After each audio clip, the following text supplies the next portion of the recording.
জম্মু ও কাশ্মীরে হামলায় ২৬ জন নিহতের ঘটনায় ফের সরগরম ভারতের রাজনীতির মাঠ। এ ঘটনায় দায়িত্ব নেওয়ার সময় ভারতের প্রধানমন্ত্রী ও ক্ষমতাসীন রাজনৈতিক দল বিজেপির নেতা নরেন্দ্র মোদীকে কটাক্ষ করেছে প্রধান বিরোধী দল কংগ্রেস।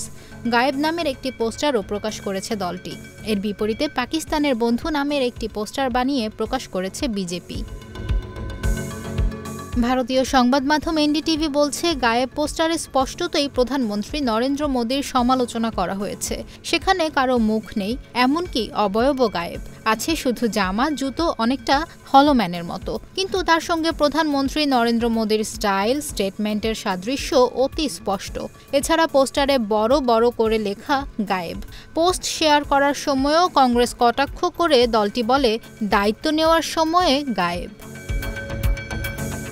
সোমবার রাতে মাইক্রোব্লগিং সাইট এক্সে ছবি পোস্ট করে কংগ্রেস। এরপর আজ মঙ্গলবার বিজেপিও প্রকাশ করল নতুন পোস্টার। পোস্টারে দেখা যায় টাইট ফিটিং সাদা টি শার্ট, কালো প্যান্ট এবং মাথায় নেহেরু টুপি পরা একজন ব্যক্তি। লোকটির পিঠ ক্যামেরার দিকে, ডান হাতে পিঠের পেছনে আঁকড়ে ধরে আছে একটি বড় ছুরি। ক্যাপশনে লেখা, পাকিস্তানের বন্ধু। কারো নাম উল্লেখ না করলেও তিনি দেখতে অনেকটা প্রধান বিরোধী দল কংগ্রেস নেতা রাহুল গান্ধীর মতো। বিজেপির অভিযোগ, পাকিস্তানের সঙ্গে রাহুল গান্ধীর সম্পর্ক রয়েছে। কাশ্মীরে হামলায় তার সমর্থন থাকতে পারে। তিনি দেশের সঙ্গে প্রতারণা করেছেন। কংগ্রেসকে নতুন এক নামও দিয়েছে বিজেপি। তাতে বলা হয় লস্করি পাকিস্তান কংগ্রেস।